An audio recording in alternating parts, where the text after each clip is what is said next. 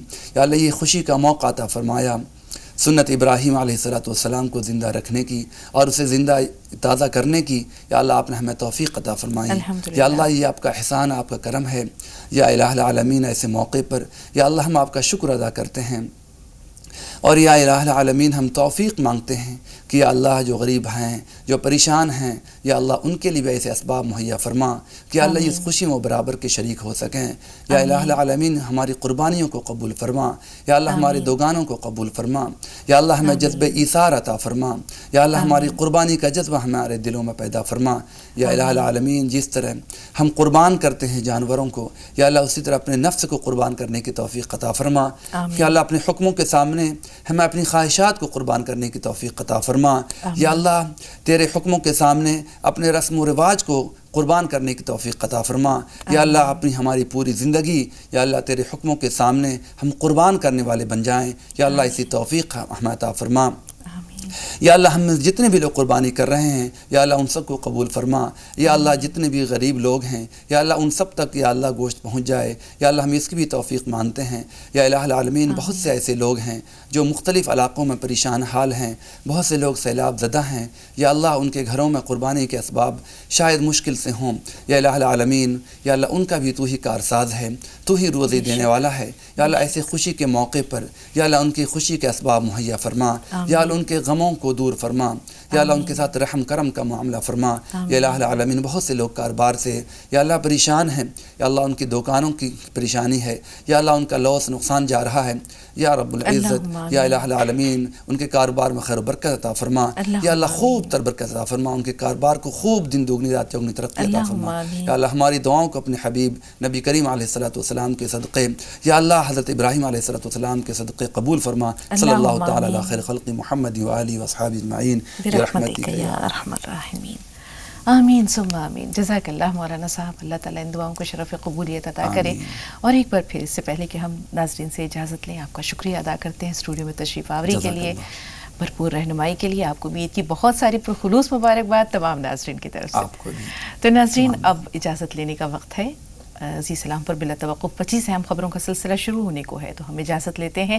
لیکن ایک بار پھر زی سلام کی جانب سے، پروگرام راہ نجات کی پوری ٹیم کی جانب سے، مولانا صاحب کی جانب سے اور آپ کی میزبان کی جانب سے آپ کو عید الاضحیٰ کی پرخلوص مبارکباد. السلام علیکم ورحمۃ اللہ وبرکاتہ.